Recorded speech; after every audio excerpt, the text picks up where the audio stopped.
मुंबई विद्यापीठाच्या सिनेट निवडणुकीचा आज निकाल. विद्यापीठाला अखेर 2 वर्षांनंतर विद्यार्थी प्रतिनिधी मिळणार.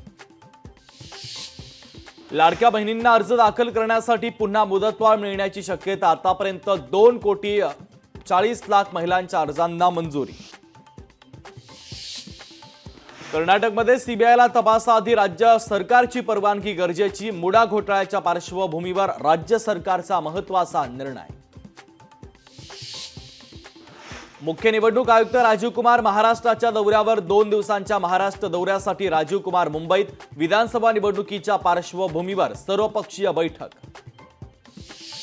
धर्मवीर 2 मुंबईसह राज्यभरात आज प्रदर्शित होणार. सिनेमाच्या उत्तरार्धात खरेखुरे मुख्यमंत्री पडद्यावर दिसणार. चित्रपट प्रदर्शनानंतर राजकारण रंगण्याची शक्यता. मनसेचं मिशन विदर्भ. राज ठाकरे आजपासून 2 दिवस विदर्भाच्या दौऱ्यावर. विधानसभा निवडणुकीच्या पार्श्वभूमीवर दौऱ्याला महत्त्व. सुरक्षा परिषदेच्या कायमस्वरूपी सदस्यत्वासाठी भारताला फ्रान्सचा पाठिंबा. भारताचे कायमस्वरूपी सदस्यत्वासाठी दीर्घकाळापासून प्रयत्न सुरू.